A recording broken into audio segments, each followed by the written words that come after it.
knowing that my wrestling and my grappling would outclass him, keeping him at distance with my kicks because he was so much shorter than I was, just not playing his game, you know? I mean, it was kind of crazy to me how many people do play his game and get into a slugfest with him, put their heads down, and go crazy, you know? So I just wanted to prove that toughness doesn't get you the belt. You got to be smart and you got to be well-rounded.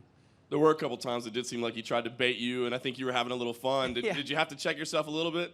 No, man. I mean, I was pretty level-headed out there, you know. I'm more level-headed in my fights than I am in the gym, you know. So it's there's a lot on the line, you know. I mean, you got to be smart. You got to be composed. And you had the unique opportunity to then sit back and watch the championship fight. Give us your initial thoughts on Cody Garbrandt's performance. I'm impressed. You know, I thought Cruz was getting into his head so much and having his buddies in his corner, man, or whoever it was getting in his head and trying to get his feathers ruffled. And for him to keep his composure the way he did, I was really impressed. And he had a couple words for you when he finished. Yes. What did you think? I mean, were you expecting that? I mean, is there any hard feelings there? What did you think about it? I don't have hard feelings. I'm sure it's going to be played up big time for all the drama and stuff. No hard feelings. I mean, maybe a little bit of with the unnecessary trash talk when I'm not even fighting him. You know what I mean? But all I can say is thank you, because now I'm going to get a title shot. You know, I mean, for sure with the drama leading up to this is thank you. It does seem like the natural fight. I can't imagine what else they would do. But has anybody pulled you aside yet and said, "Hey, sit tight, bud. We'll get with you and schedule this title fight"? No, I haven't heard nothing yet. No. TJ, congratulations. I wonder, you know, when you evaluate Cody, his defense seems so good tonight. I figured Cruz would be the guy making a miss, and Cruz was missing so many of his shots. And Cody, has he been that good defensively when you train with him? No, I felt like he was a little more aggressive when I trained with him. You know, he did. Like I said, I was really impressed with his composure. You know, he did a good job of not getting too aggressive and not winging punches, and it kind of held back. I feel like Cruz almost looked more emotional in the fight tonight. You know, I felt like he looked a little bit more stiff and didn't use his jab as much as he usually does, and falling over from kicks and stuff. And you know, I think, like I said, yeah, I don't know. I thought it was the game plan of Cruz to get in his head, but looked like it went the other way. It backfired on him. And what about the calf slicer? Can you sort of go through that and sort of what was going on in your head right there? Man, that's the first jiu-jitsu move I ever learned in my brother's garage like 12 years ago. You know, like wrestling, you always leg right, and so I learned a calf slicer, and I've always wanted to hit it in a fight and finish someone with it, and I thought I was going to get it, but I mean, I guarantee you his knee or his calf's going to hurt tomorrow because I cranked on that thing. Did he express any pain as he was laying there? Because it looked like you had it in pretty deep. I had it super deep. I mean, I don't know if I just didn't crank hard enough or what. I thought I did. I mean, I didn't hear nothing from him, so I'm not sure. I mean, the guy was leaning up into elbows when I was elbowing him, so, I mean, he's crazy tough.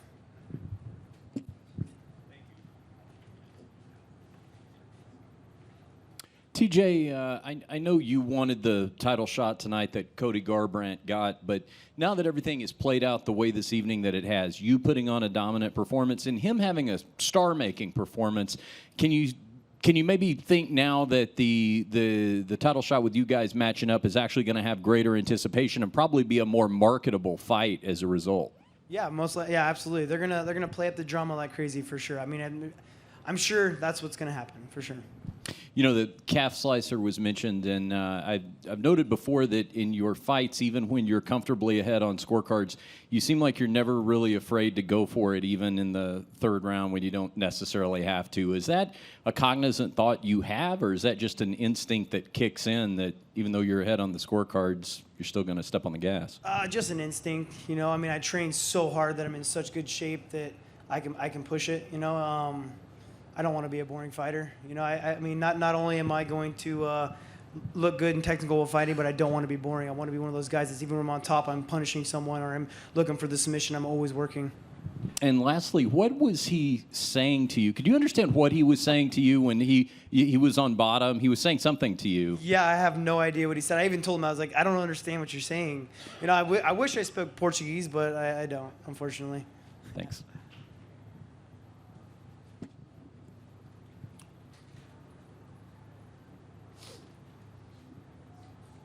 Congratulations on your performance, TJ.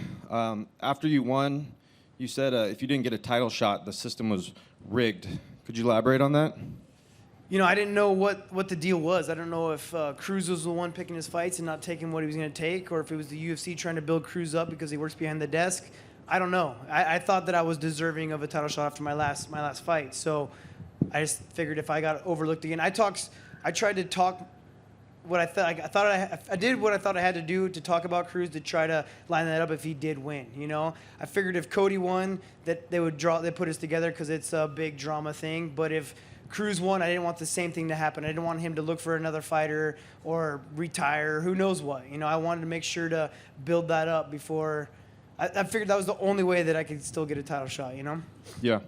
And earlier on Twitter, there was a little back and forth where Cody said he had, like, his training partner had some tape of knocking you out. Did you see that? No, it's definitely false. I mean, they're not gonna put anything out because I've never been knocked out. I've never been knocked out. I mean, the closest I've been knocked out was when John Dotson hit me in the Ultimate Fighter finale and I got stopped. You know, I mean, my lights weren't out, but that's the closest I've been to being knocked out.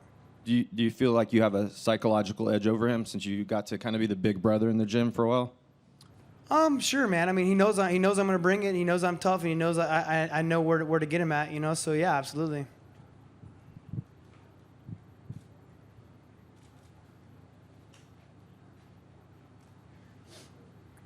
Congratulations, TJ. Thank you. When you're looking at Dominic's performance, was that the same Dominic that you fought? Man, he looked injured. He looked stiff. He looked emotional. You know, I don't think he fought his fight, but it also could be the way because Cody fought. Maybe he expected Cody to be a little bit more aggressive. Maybe it threw him off. You know, but he didn't look the same. No. How soon do you expect this fight to happen between you and Cody? Obviously, I know you want to get in there soon. You seem pretty healthy, but Yeah. when do you expect this to happen, and where would you like for it to happen? Vegas is always the best, man. It's always the easiest to fight here. Everything's just so central, easy to get to. You guys know what you're doing out here, so Vegas makes the most sense. But I don't care. Let's do it in Colorado. No, but I don't know how soon it's gonna happen. But I'm healthy. You know, I'm coming out of this fight healthy. I'm feeling good. So yeah, whenever.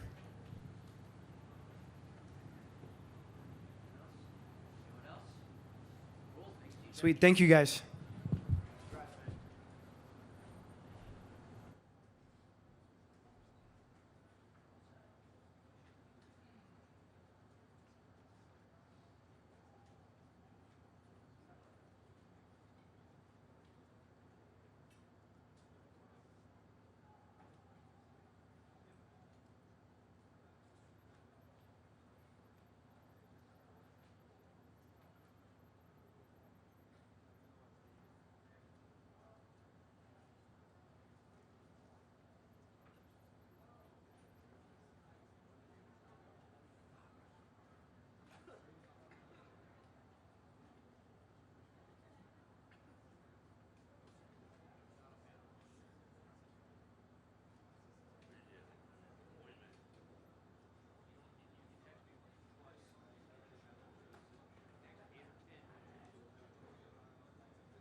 Dominic, obviously a tough night for you tonight. What was tough about it? Walking away with the loss, of course. Loss is part of life. If you don't have loss, you don't grow. This isn't tough. This is life. What did you think about your performance tonight? Some people said maybe you weren't quite at 100% tonight. They're wrong. I was there. That was 100% me. I was healthy. I was everything I've always been in my eyes. I got caught in a couple transitions, and that's how it goes in this game. You're swinging 4-ounce gloves. You get caught sometimes. What else can you really say about that? I got to go back and watch the fight, obviously. But I can't, after feeling it, after getting through it, after seeing the look in his eyes a couple times when I punched him, when I kicked him, when I fought him, I'm not disappointed in myself at all. All I can say is I lost, and I'll take my loss like a man. Was there anything he did in there that surprised you? The hand speed, the movement, the taunting, was there anything that surprised you? I was expecting all of it, I swear I was. And I taunted him back, and I talked back, and I enjoyed every second of this fight. Look, guys, I've been fighting the best guys in the world for the past 10 years, top 2 in the world. I've been on the pound-for-pound list for a long time. Even when I was hurt with triple ACL reconstructive surgeries, there was a target on my back. I had to come back and fight through it. This was no different. This was just another fight that I had to challenge myself. I knew that he was going to be good. I said that leading into it. He knew I was going to be good. And that's what it is when you're champion. Somebody else has the target on their back. Now I get to chase the target for once. That's how it goes. It's okay, you know. We've seen the best in the world lose it, and we've seen the best in the world gain it back. I've seen Michael Bisping lose countless times, and look at him. He's got the title right now. Whoever thought Michael Bisping would have the title, and he's got it. There's one example. Daniel Cormier lost the title. He's somebody I very much look up to. He's an Olympian. He's a savage. He came back and won the title. This happens, but we're all competitors here, and it's a game of inches. He beat me by a couple inches tonight, and that's okay. And I know it's very soon after, but can you talk about your path back to the title? Because TJ Dillashaw thinks he deserves to be next. I think Cody thinks that TJ deserves to be next. Do you agree that that's the next title fight, or do you feel like this fight was good enough that maybe it does warrant a rematch? I thought it was a good fight. I haven't seen it. What do you guys think? I mean, if it was a good fight, I hope you were entertained. That's my job. I'm an entertainer here, whether you guys believe it or not. The beginning of the fight, for 8 weeks of interviews, that's entertainment. After the fight, talking, the people who are happy that I lost right now, that's entertainment. This is a game where if you don't have people that dislike you, then you don't know what it feels like to be liked. And I've definitely had a lot of dislike thrown at me in this game. But I also feel a lot of love. There's some look in the eyes of some kids that I got to see leading into this fight that almost brought tears to my eyes just because I could feel that positive energy from them. That's what this thing's about, is influence on others and making positive influence and making people better around you. I feel like I'm still doing that, win, lose, or draw. That's my goal. That's the gift God gave me, to be able to face some of these athletes, the best in the world, for a very long time. TJ wants next. I have no problem with that. The guy's very good himself. We've had our exchange of words, and I wouldn't take back one thing that I've said about anybody in the division. I'm not sorry for anything. I never lied about one thing. I never criticized any one person about anything that I didn't believe was true. Everything that I said was statistically a fact. So how am I the mean guy if I'm telling the truth? Because nobody likes to hear the truth. Oh well, here I am dealing with the truth right now. I lost, and I'm going to take it like a man. Dom, I just wanted to ask you, I was surprised at Cody's defense, and he was making you miss a lot, especially in the second half of the fight. Was it his quickness, or was there something specific he was doing to give you a hard time that way? It was just the range. It was the range. He controlled the range better than me tonight with the pull. He didn't play a lot of push. He was backing up a lot, but he believes in his power. So because he believes in his power, he sat, he waited in the middle, and he said, "Come to me. And when you come to me, I'm going to pull you into my power." And that's okay. You know, that's the game you play. I take the risk of having the higher output on a lot of these guys. By having the higher output, that leaves me open for bigger shots. People can say what they want about me not having power and whatnot, but I know I buckled his knees a couple times. I may not put him all the way down to his butt, but you see the look in his eyes. I saw the cut on his eye.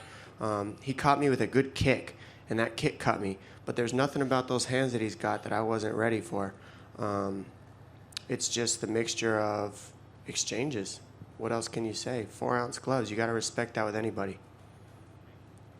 Dominic, you went into this fight having never been knocked out. You still never been knocked out. You went 5 rounds. Cody Garbrandt went into this being known as a power striker. Was there anything about his power that made it more difficult for you to employ your normal strategy than any other fight that you felt? I would say it was just the little things, like I was throwing empty kicks. I wasn't setting them up as well, so that allowed him to counter better with his power instead of setting my kicks up better. That would have allowed me to close the range a little bit better instead of him pulling me into his power. So there's little adjustments I can make to make this a better fight, make it a little bit closer, make it a little bit more competitive to where I could win it. But tonight was his night. I don't think I'm older. I don't think I'm off. I don't think I'm slower. I think I'm still quick. I just think he controlled the range a little bit better. If you control the range, you can make people look a little bit slower because they're covering a further distance. If they're not throwing at you and they're sitting and waiting for you, then they're able to counter better with heavier strikes with their feet planted. That's what he did. I landed a lot of low kicks on him. I landed a lot of up high kicks. I had a great output. But that was also what allowed me to get clipped a couple times. So I'm there to put on a show. If I would have pulled back and stopped throwing a little bit, I think the fight could have been a little bit more stagnant. But who the hell wants to watch that? I'm here to have fun. I'm here to challenge myself. And I have to have that output in order to go out there and try to win this fight. And there wasn't 1 second of this fight I wasn't trying to win. I chased him around that cage the entire 5th round. He went for a shot and wanted to hold me against the cage in the 5th round to make sure he sealed that win. And, you know, that shows smarts on his part. He's taken a page out of my book in the sense of fighting. I still don't think he's the sharpest tool in the shed, but that doesn't mean he can fight. He can't fight. And that's the thing that I know about this, is you can be as smart as you want on the outside, but when it comes into there, it's still a scrap.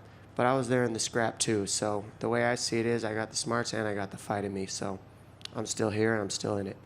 When we see a dominant champion in the UFC suffer a defeat, I think there's a lot of attention in the immediate aftermath of how quickly are they going to rebound. In the main event, of course, we saw Ronda Rousey coming back from a long layoff.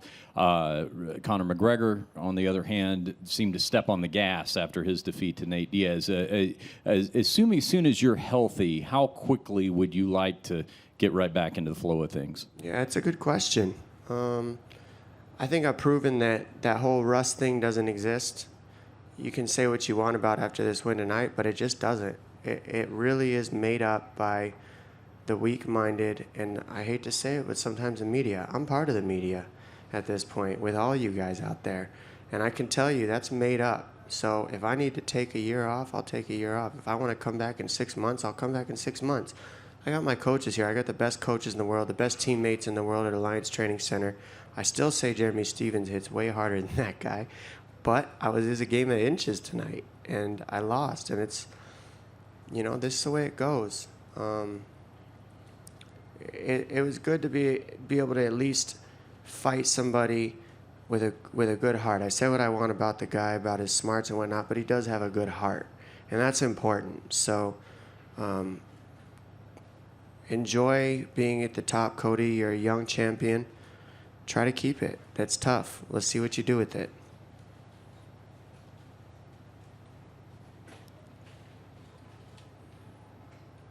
Hey, Dominic. We're here. What's up? It's been almost exactly 10 years since you last lost. What does it feel like? Kind of feels like my knee injuries. It's similar to that. Except I don't really know. You know, it's so quick right now. I don't really know yet. It's not fair to even tell you that. I have a feeling it's going to hurt worse in a couple of days. But one thing I am happy about is I get to see who's real around me. You know, when I had my knee injuries, it was a reality check. A lot of people leave your side. A lot of the support leaves you. Let's see who's real out there, who really loves me, who really cares about me, who really has my back, whether I win, lose, or have a draw. And the real people are about to show themselves to me, and for that, I'm happy. I got to find the positive in this stuff because I did challenge myself very heavy. There's nothing about this trek that I've taken since my comeback that has been easy. Not one fight, not Faber, not Dillashaw especially, and definitely not Cody. So what can you do, man? I mean, this is part of it, is losing, and part of life is losing. I think everybody here can say one time or another, maybe not in a fight, but you felt like a loser. And how do you come back from it? Let's see, you know, I know myself. I've lost before. It has been a long time, but I'm confident in my abilities. I'm confident in my mind. I'm confident at where I stand with everybody else in this division. And I know Cody's good. So the question I want to say is, how long can Cody stay on top? And in January, when you won the belt, you said that the greatest moment of your life was when you realized you didn't need the belt to be happy. And so now you don't have the belt. And I'm wondering if, and it's hard to obviously really truly gauge this, but had you not gone through those 3 years, the injuries, all those ups and downs, would you be handling the loss the same way, as impressively as you are right now? I'm not sure, man. That's a good question, Ariel. But I'll tell you this, that after, what I mean by saying that is not that the belt isn't important to me. What I mean by that is it doesn't haunt my life anymore to where I need it. It's a different thing. It has a different point when I say that.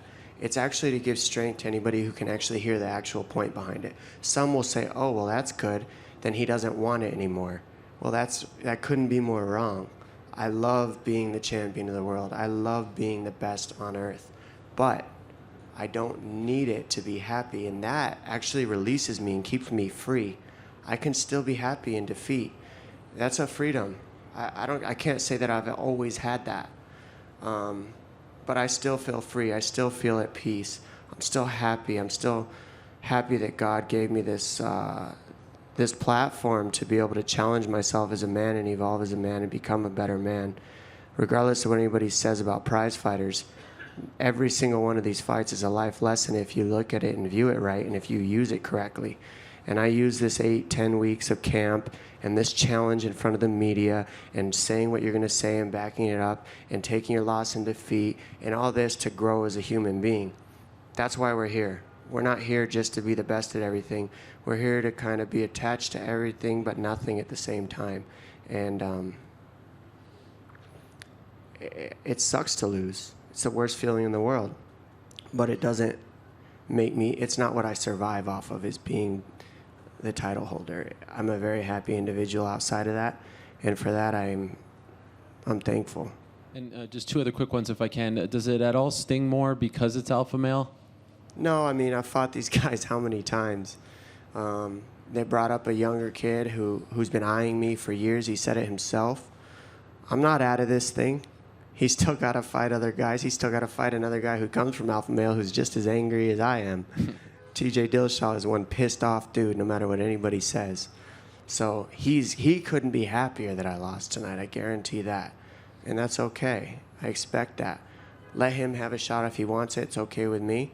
I know I'm not out of this. Cody knows I'm not out of this. TJ knows I'm not out of this. Everybody in the division knows who I am and what I am.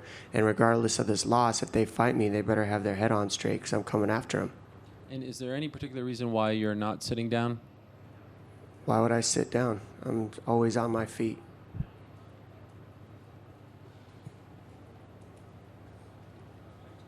Thanks, guys.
title champ right there.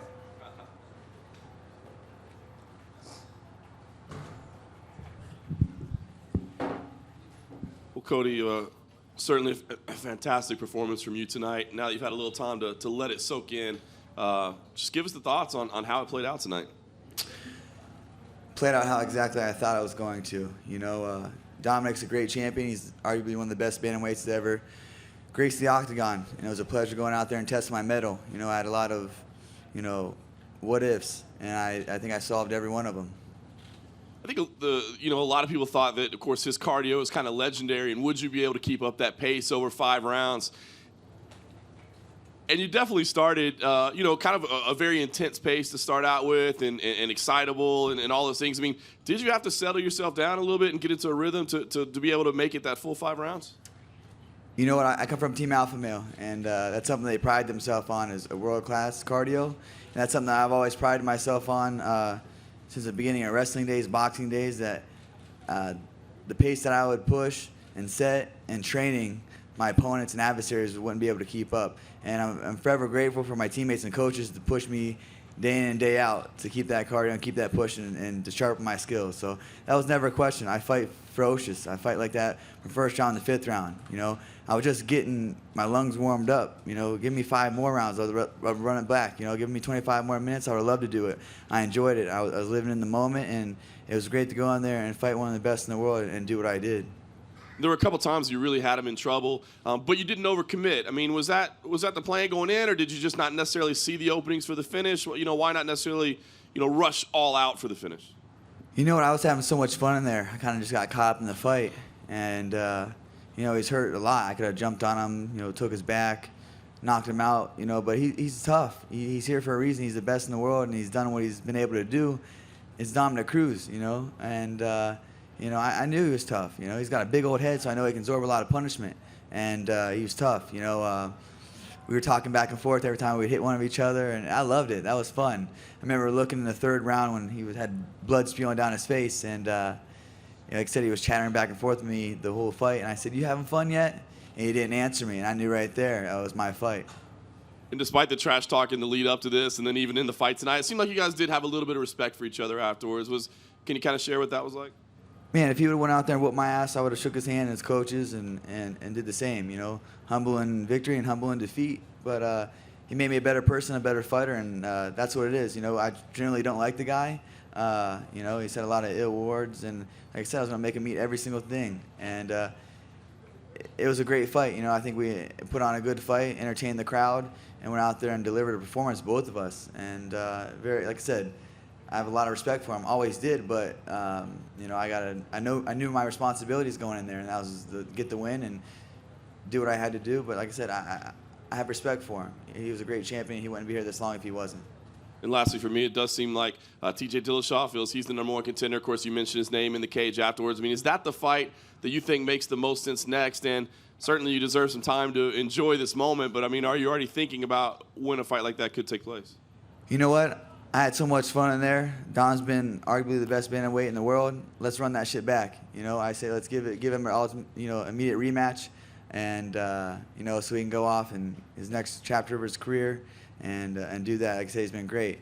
I would like to give Dominic Cruz a rematch, but it's ultimately up to UFC. But I'm the champion now. I'm the badass dude in my division, so I call the shots. Cody, back here to your left. My old boy. Congratulations, of course, on the win. Kind of walk me through that 3rd and 4th round, because that's really where you started to take over. The 1st and 2nd were a little closer, but then the 3rd, it seemed like you definitely won the 3rd, then you had the knockdowns the 4th. Did you just have a moment in there where you said, this is it, I'm winning this fight? Here's the thing. I always was comfortable in there. I was just really curious to see his speed, his angles, and everyone believed the hype of him being he's the Matrix, he's a ghost in there. Man, he's great. I'm not taking nothing away from him, but I was almost in shock that he was slow as he was, and his movements and angles and weren't there. Like I said, I kind of was in shock, so I was kind of like, all right, I'm still in here. We're still here fighting. But my coach, Justin Buckle, said, look, the 2 kicks there, he's leading his head in there. I threw that kick and busted his scalp open with a knee, and blood was running down his face. And that's when it changed right there. He did not like that blood running down his face, and that's when I said, Dominic, are you having fun yet? And he didn't answer me. But in the first and second round, he would answer me back each time. So that's right then I knew that he was not having fun in the fight. I had to kept the forward pressure and stick to my game plan. Don't get overjealous. Don't go for the knockout. Don't go for the kill. And like I said, I was enjoying it in there. I had so much fun. Great competitor, great champion. It was an honor to fight him. Going into it, everyone made so much of his trash talk, the things he was saying, kind of getting you heated. And I know you had told me beforehand that that's just normal for you. You don't mind that. You like the emotion of that. But then inside the cage, you were the one kind of taunting him and pointing at the cage and things like that. I mean, did you kind of feel that in that moment where all that kind of trash talk came back around, where you were kind of having it inside the octagon? You know what? Like I said, I was just living in the moment. I was having fun out there and enjoying it. And, it was a great fight. I had so much fun in there. But he's a great shit talker. He knows he knows a lot of good words. He speaks well. Shit, I couldn't read till I was in the 3rd grade. I barely graduated high school, so I knew what I was getting into with him. I just knew I didn't get emotional and let his words and his trash talk, get me emotional in there. I know I had to stick to my game plan and my strategy, and I knew I would take over. I'm the more dominant, faster. I'm the better fighter in there, and that proved from 1 round to the 5th round. Obviously, after the fight, you handed the belt to Maddox. I know that was a really special moment for you. We've talked about it numerous times. I mean, what was that like for you? Because, he walked you out for the fight with Henry Briones. Now, you said the next time he would walk you out would be for the title and you would hand him the championship. What was that moment like for you after all the years you spent with him?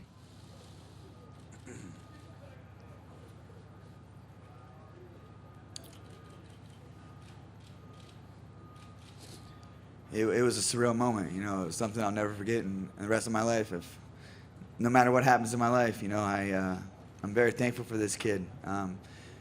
He came into my life on unfortunate circumstances, and for most of you who don't know, he's battling leukemia at the age of 5 years old, and from my hometown, and we met on those circumstances, but we made the best of it.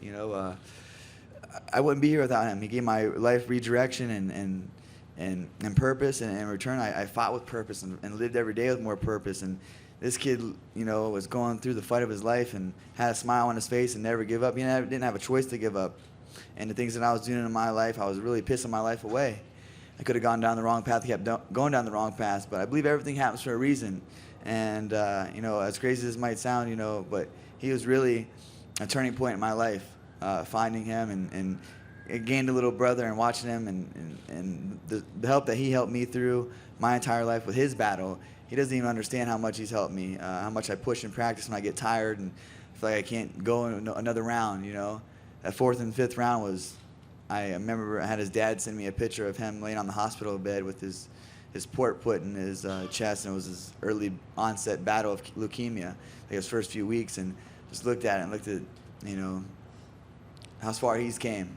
And what's 10 more minutes, what's 10 more minutes for, to go out there and capture this for him.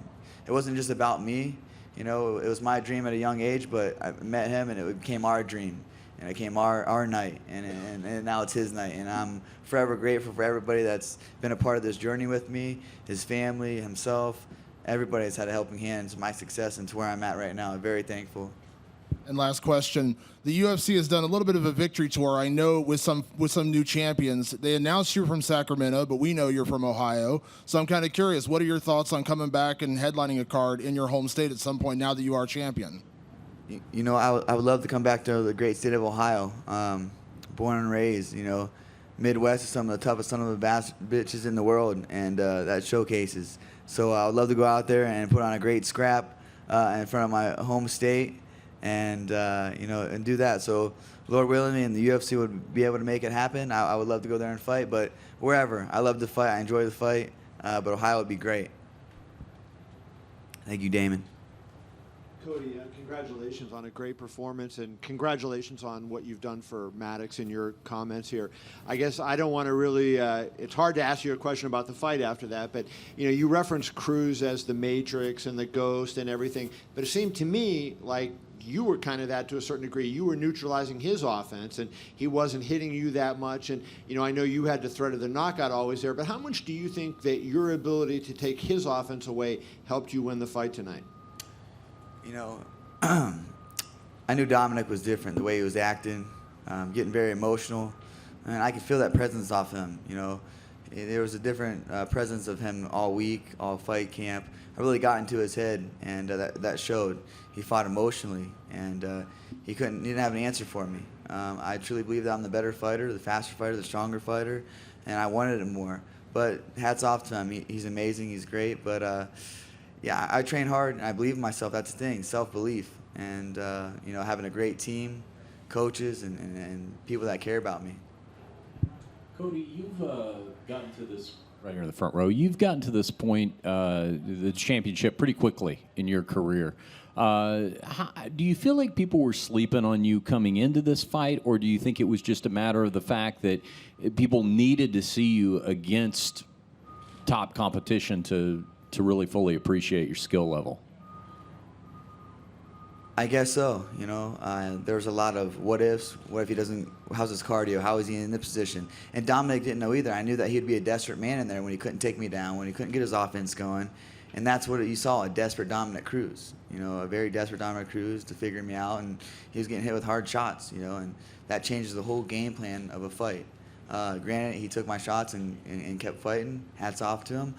But, you know, for everybody, you know, I can go out there and knock everybody out, but still, oh, he didn't go to the fourth round, or he's never fought a top 5 guy, but I'm consecutively going out there knocking people out. You know, I can see if I was having tough fights with them, but I'm going out there calling my shots, doing what I do best, is knock people out.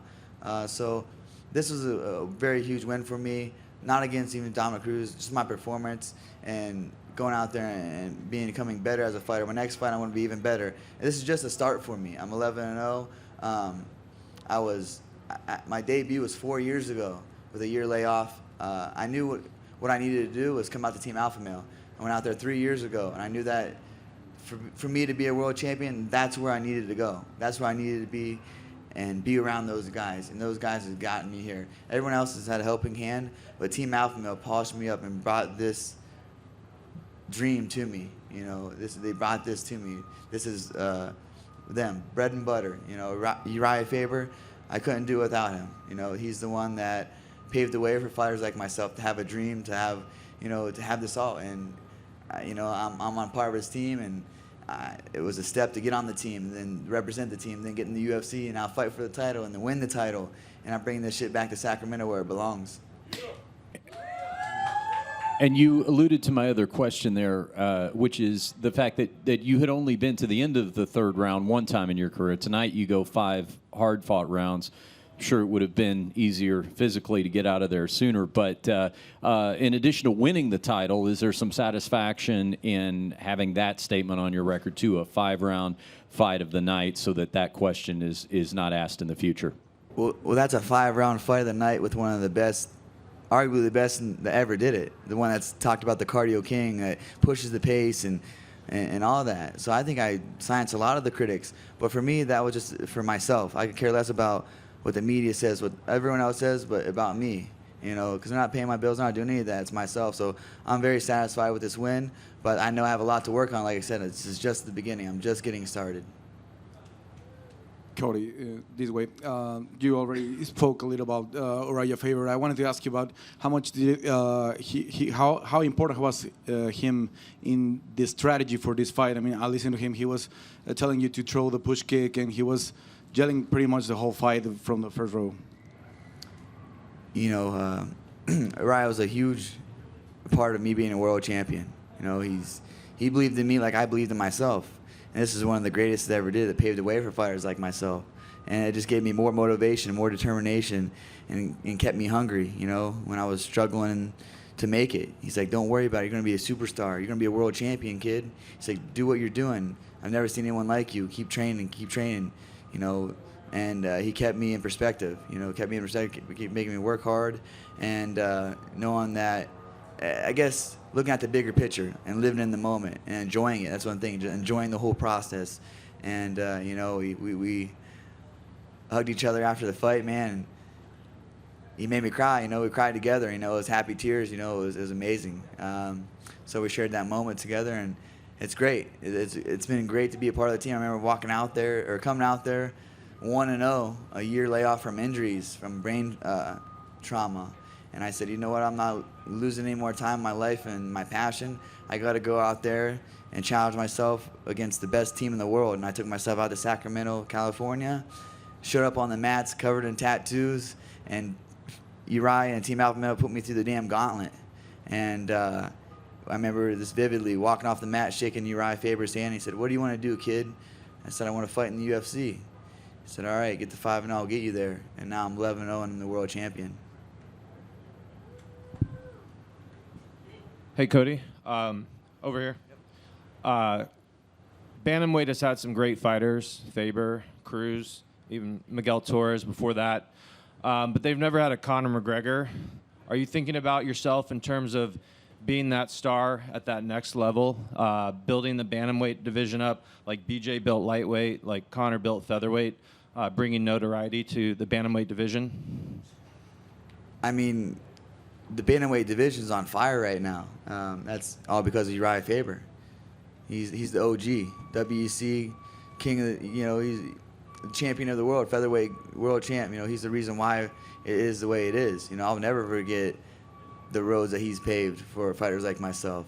So I mean, it's always been on fire, and he's the one that kept it lit. Now he had the torch and he passed that shit to me. So now it's my job to keep it lit and keep it exciting and do what I can in this sport. Yeah, just thinking, Conor, million pay-per-views. Are you thinking of yourself as, obviously you're a fighter through and through, but do you think of yourself as having that superstar potential? Do you think like that? I don't know. I'm thankful for this moment, and if I'm ready I was prepared for what a win will bring to me, and also what a loss would bring to me, and I'm just thankful. Hey, Cody, congratulations. Just had two questions. I recall when everything happened with Dwayne Ludwig and Dillashaw leaving the team, you were probably the most vocal one who said, everything's fine here. We don't need those guys. We have a great team. We've got everything going very well. And you made a point to kind of give props to the young coaches who were former fighters like Justin and Chris and Danny. And I'm wondering if you felt the responsibility not only for yourself and for Uriah and for Maddox, but this kind of validates them as a coaching staff as well, as great as you fought, if you feel like you did something big for them as well. It wasn't me that did something big for them. It's what they did for me, every day. Keeping on me, keeping me motivated, keeping me getting better each day. And I've stayed busy. So I had 4 fight camps, so I'm getting better each fight camp. And I'm a direct product of them. This year has been an amazing year. We set out to be a world champion. I said in I wrote a piece of paper that I'd make it to the UFC before 2015, and the next line I wrote that I'd be a world champion by 2017. I'm one day early of my prediction, and I'm so thankful for Justin Buckles, Danny Castillo, Chris Holdsworth, Uriah Faber, my uncle Robert Meese, who's been holding flip-flops as pads since I was a kid. And, it's amazing. We all came together and have a strong team. I wouldn't be here without them. And Dominic said that he's totally fine if Dillashaw fights you next. He would not stand in the way. And I think a lot of people would agree that Dillashaw would be next after Dominic. Do you have an issue with fighting Dillashaw? I'm the baddest dude in the world, so bring them all. Bring them all. I just beat the best in the world, so I already knew what I did to Dillashaw. And I was 1-0. I was green. I was getting my ears wet. I was just a fighter at heart. Now I've compiled my skills with my coaches. I've been the uncrowned champion, even when Dillashaw was on the team, and now I got this. So anybody in my division can try to take it from me. And one last quick one. I know this pales in comparison to being a champion, but, you can very much make the case that you're the fighter of the year. 4-0, you beat the greatest of all time at bantamweight. A, does that mean anything to you? And B, do you think that you were the best fighter in 2016? I went from unranked to world champion in the same calendar year. I think that has to do something. I beat one of the best guys that's been the pound for pound for so many years. So I think I should deserve Fighter of the Year. But like I said, when I set out to be a fighter, I just didn't want to be a UFC fighter or just an average fighter. I want to be the best, the greatest at my abilities I could be. And that's what I set out to do. And fight after fight, I want to build my legacy, and here it is. Now I got to protect it. This is a chapter of my life that's closed. I got the fight. Now we're on to the next chapter. It's defending the title until the wheels fall off, or until I get too old and can retire. Thanks. Congrats. That wasn't a low blow favor, no.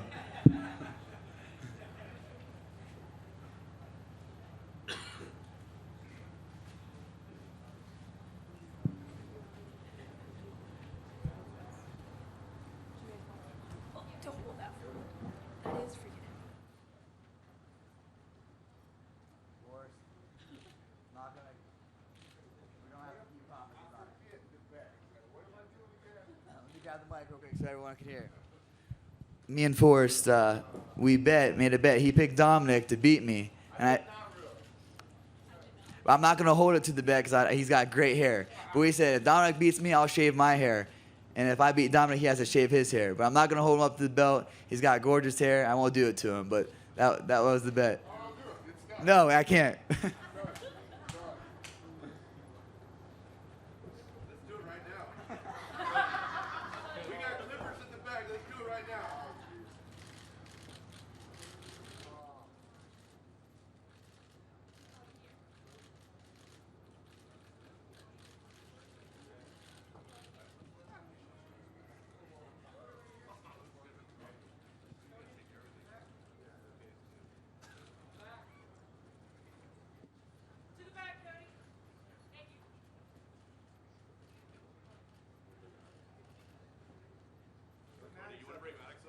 Yeah, Mad Dog, come on.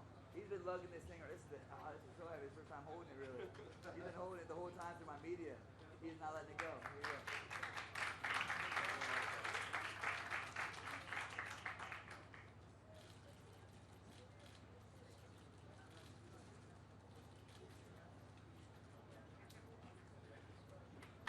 Thanks, guys.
Well, Amanda, this, of course, was an incredible win for you tonight. I know you were confident that you were going to win, but did you envision it being this dominant where you would just completely destroy her in the opening minute? Yeah. The whole time, I know it's going to be like this, and I train it like that, like a lions. And I know if I have the chance, the beginning, the fight, she give to me the opportunity, I know I can finish her. I know the girls can take my punches. I know that, and it happened tonight. Were you surprised that she seemed willing to punch with you a little bit, at least to start? Because I think a lot of us thought she would be working very hard to get the clinch and not try to strike with you at all. I know she's gonna strike with me because she think because her boxing coach told her she have a good strike. And I know she's going to strike a little bit with me, but when I start to connect some punches, I know she's going to start to want to clinch me. It looked like you may have hurt her from the very first punch. Did you get the sense that she was hurt right away, and did something in your mind click, I'm going to go ahead and finish this now? Yeah, I saw the first punch, and then I built my confidence to keep it going. And all week long, you seemed to be kind of okay with the way things were promoted and the fact that she wasn't out there. But as soon as the fight was over, it looked like you talked to Dana, and you certainly were excited. So were you a little bit frustrated and upset that maybe you didn't get the attention that you deserved before now? Honestly, no. I was completely okay with everything. When I asked this fight for Dana, I know it's going to be like that. I'm ready the first day I asked this fight. I know it's going to be like that. But this is the moment I'm supposed to do that. This is the moment when I capitalize and then she's going down. And this is the moment I'm supposed to, do whatever I want. And it was amazing. And you've made it clear that you trained for Ronda Rousey from day one. So, I mean, you've reached your goals. You've done everything that you set out to do. What's next for you? I don't know. I want to, back in the gym and then rest a little bit, see my family, go back to Brazil, see my people. And I don't know, sit down with my coach and then talk next. But now I want to enjoy a little bit. Amanda, over here to your left. There you go. Congratulations, of course, on the victory. Thank you. Did you say anything to Ronda in the octagon? Because she was out of there pretty quickly. Did you get a chance to say anything to her? Yeah, I talked to her like, you did a lot for this sport. Thank you so much. But now we can, take time, rest, and then maybe do something else. You don't need to keep doing that. For what? She's a millionaire already. Why does she want to keep doing that? Keep hurting herself. And because I'm going to be the champion forever, and she has to retire because she never is going to get there anymore. After the fight was over, it seemed like you went to her corner and you kind of shushed them. Was that directed at her coach? Yeah, because he think she thinks she's a boxer, He put this thing in her head and make the girl believe in that. I don't know why he did that. She have a great judo, and then she can go more far away in this division. But he put some crazy thing about his boxing, and then her career started going down, and that's why I went there. I'm the real striker here, and this is the only thing I wanna look at him to say.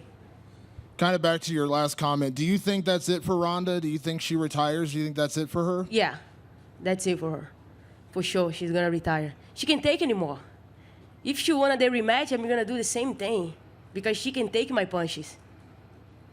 And I'm just kind of curious for you to talk about your 2016, considering you had win over Valentina Shevchenko, Miesha Tate, and now Ronda Rousey. How good was this year for you? It was amazing. And everything, my career, was grow so fast in this year, and then I'm very happy. Thank you. Amanda, over here. Obviously, this year you had 3 great fights on 3 huge cards between beating Valentina and then Miesha and now Ronda. But the fights have gone much quicker each time. Why do you think you've been able to finish the fights quicker? I train hard, and I think I wait for the right moment, you know, and connect a couple punches. I think my strength too helped me a lot. This is a natural thing, you know, and I think it's my strength when I connect punch the girls can take it. And then last week in LA, you expressed a bit of remorse almost that maybe you retired Misha in some way, and then maybe you're retiring Ronda tonight. So how do you feel about potentially retiring two legends of women's MMA? Yeah. I don't feel anything. Like it is what it is. You know, she have to stop it, and this is the right time to stop. And I'm happy. Thank you. And then what do you potentially think about the winner of Juliana and Valentina in January? Do you think that should be next for you? Yeah, doesn't matter for me. You know, whatever the next, I will be ready for. Thank you. Amanda, to your left, front row, you came into this fight as the champion, but of course you were a few fighters removed from the woman who had beat Ronda Rousey and started the layoff. Do you feel like this was an important question to answer, to fight Ronda for you, even though you were already the champion, to be able to have that definitive fight and the victory against Ronda particularly? Yeah, Ronda is still the biggest name in this division. I wanted my defense be big, and I have to, you know, ask for a big pay-per-view sell. Is Ronda Rousey is the one making this happen? That's why I asked for. Now, we, of course, did not get to see you do a lot of media because Ronda wasn't doing media, but already the first tweet from your Twitter account making a lot of news here on the internet. Are we going to maybe see more of your personality come out, see you do more media now that you've got this victory over Ronda? Is that something you look forward to doing? Maybe, I don't know. I'm a little bit shy. I don't like to talk a lot, and I'm not very good with camera either. But if I have to do, this is my job, you know. I have to answer you guys. But I'm okay, you know. I'm a simple girl. I like to keep it like that. And if I have to do, I do. That's no problem. Lastly, it was a very short fight. We knew you were coming in as the striker, she as the judo player. We didn't really get a chance to see you two clinch up very much, but was that something that you had trained for, potentially knowing you would try to avoid clinches with her? Is that something you were more prepared to do if the fight had gone a lot longer? Yeah, I think like I have like so dangerous hands. I don't need a clinch. I know I can finish the fight without clinch. But if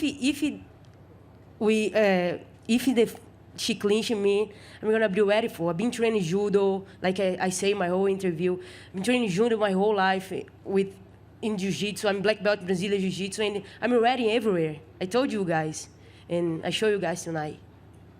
Thank you. Amanda, there's been some talk. Obviously, we see the guaranteed purses of Rousey getting $3 million and you getting at least a guaranteed $200,000.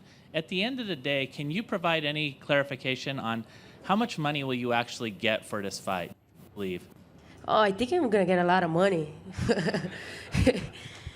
I'm gonna find out like next couple weeks, but I know it's gonna be a lot. You're satisfied with it? Yeah. This is the most you've ever got, right? Yeah, for sure. And it's good because I have to build my life, you know, to keep it doing this, to keep it defending my belt, and my body have to be healthy. I need money too, you know. I need money to keep it, my career and everything. What does this fight allow? The purse from this fight allow you to do? Are you gonna buy a home? Any big plans? Yeah, buy a home, give my mom a house, present, you know, and gonna do a lot of things, you know, help a couple people to help me a lot to go through my whole career since the beginning when I started with 19 years old. Have a lot of people that I wanna go back and then help those people. Great, thank you. Congratulations. Tudo bom, Amanda? Tudo bom. Guys, I'm going to ask in Portuguese. Amanda, depois que você foi confirmada a sua luta com a Ronda, na sua primeira entrevista, acho que foi para o TNZ, você falou: obrigado, Ronda, essa luta vai mudar a minha vida. Ao que você exatamente estava se referindo? dinheiro, visibilidade. Você acha que sua vida, a partir de agora, ela vai mudar? Com certeza. Em tudo, né? Em general, essa luta foi muito bom para mim. E é como eu falei, todo atleta precisa de dinheiro, entendeu? Para dar continuidade na carreira e tudo. E essa luta para mim ia ser maravilhosa em todos os sentidos. Certo. Bom, tem um aspecto que pro público brasileiro, você tá, apesar de você morar nos Estados Unidos, você está disposta, é algo que te interessa, de repente, se tornar um dos rostos do MMA no Brasil, agora que a gente tem no período de transição, o Minotauro se aposentou, o Anderson e o Vitor estão com 40 anos, enfim, te interessa assumir esse papel de ídolo e você está pronta para isso? Eu sou campeã, né? E é claro que muita gente vai olhar para mim e eu tenho que estar preparada para isso. Mas, assim, eu sou brasileira, mas hoje eu moro aqui. E se eu puder atender os dois públicos, para mim, eu fico feliz, entendeu? Porque o USA abriu as portas para mim, muito grande. E desde quando eu estou aqui, minha carreira mudou.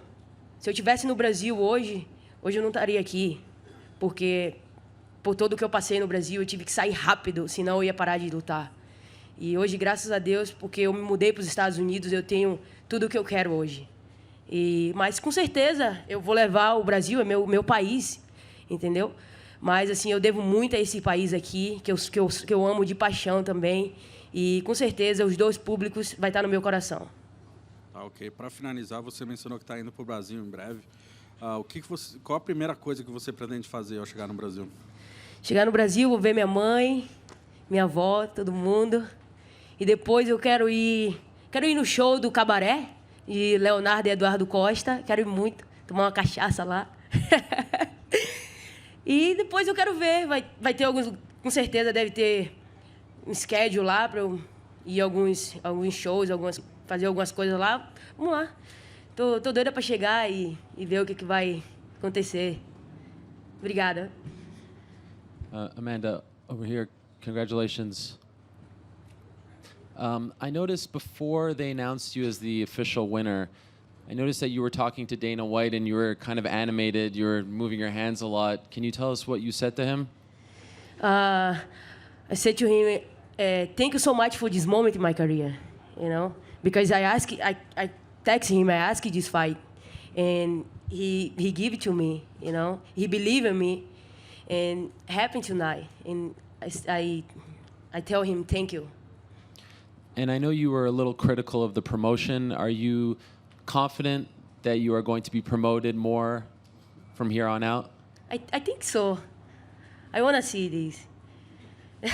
I don't know, but maybe if they don't want to promote me, it doesn't matter. I will keep doing, you know. No, we're never promoting. Does any part I didn't even see you there. Does any part of you feel bad for Ronda after everything she's been through, and you know, she was obviously sad in the cage? Is there a part of you? I saw you hug her for a while. Do you feel at all bad for her? I don't know. A little bit, because I think like I feel like people pressure her too much. She don't think, you know, that much. I think people pressure her, and then she keep doing things without, like, I don't know. I feel bad a little bit because that, but at the same time, this is MMA, you know. You have to keep moving forward and then do your things after that, and then decide. But I do feel a little bit better. Oh, bad, yeah. And if she does retire, that means in 2016 alone, the bantamweight division will have lost, historically, its two biggest draws. Now you're the champion, pay-per-view points, things like that, making a lot of money. Are you worried that there aren't going to be big fights like Misha, like Ronda, if they're gone? I think he's gonna have a lot of big fights, you know. Now the division getting interesting, right? And new everything. Now a lot of people is gonna stop talking about only Ronda Rousey, Misha, you know, because I have a lot of talent in this division, and people have to see this. And change people's mind. Have to be everything about the champion. That's why the belt. That's why we have the belt. You know, because you the champion, I'm the champion. Have to be everything about that. You know, I think now it's gonna change a lot of things. Okay, and final question for me. Can you tell us the story? I know your nickname is the Lioness, but you know, where did you find this amazing mask and the idea of wearing it to the weigh-ins, that iconic photo now? I mean, can you just tell us how it all kind of unfolded? Yeah, my friend is right there. She, I tried to find this mask for so long, and couple hours before the weigh-ins, she texted me, "Look at that, I find." But serious, you crazy? Buy this for me. I want to walk in the weigh-ins with this, and then she bring it for me, and then it was nice. And my nickname is the Lions because when I started my career, the gym that I started, the logo is the two lions, and I'm the only girl training at the time. And then everybody in the gym starts to call me Lions, and I take the nickname, and then now as a Lions champion. Amanda, over here. I know you spoke a bit in Portuguese about going to Brazil, but you headlined two of the biggest events of the year, 200 and 207, and both of times you had the crowd against you. They were booing you. This is now time to take the belt to Brazil and have some of the love of your people while you're the champion. Yeah, I will take the belt from Brazil, but like I said to him, USA opened the door for my career. If I'm in Brazil, I'm already stop fighting because I struggle in there, you know. Nobody look at me, and then people don't sponsor me, don't do anything. I have to leave Brazil fast. And then when I come to USA, everything's changing, you know. My career started to go to the next level. And I will go to Brazil, you know, but I love USA, and I will keep both in first place because this country here was the country changed my life. Thank you so much, USA. Amanda, here. Just what went through your head when Ronda was not doing any type of media, and do you think that had an effect on the fight? And also, if you will give an advice to Ronda, what would it be? Was good because the whole week I focus only my weight cut, only keep focusing the fight, and then when I find out she's not gonna do the media, I'm like, yes, thank you. It was fun because I enjoy a little bit Vegas too because I don't have anything to do, and it was nice. And the advice that I tell her, she's supposed to do everything because a lot of people wanna see her, a lot of people wanna hear her. She have a lot of fans. I don't know why she give it a back for everybody like that, you know. Everybody where she are now because people put her there. It was the fans, you know, it was the media, everything. Why she no have some time for you guys? I don't understand it. And then it was a mistake, a very bad mistake. Nobody? Done? Yes. Thank you. Thank you, everybody. Thank you.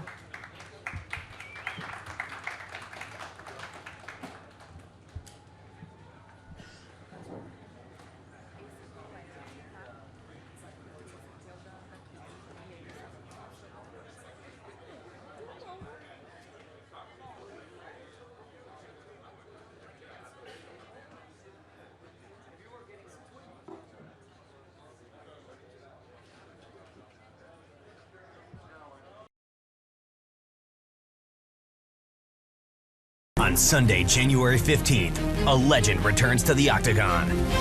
UFC Hall of Famer BJ Penn faces electrifying striker Yair Rodriguez in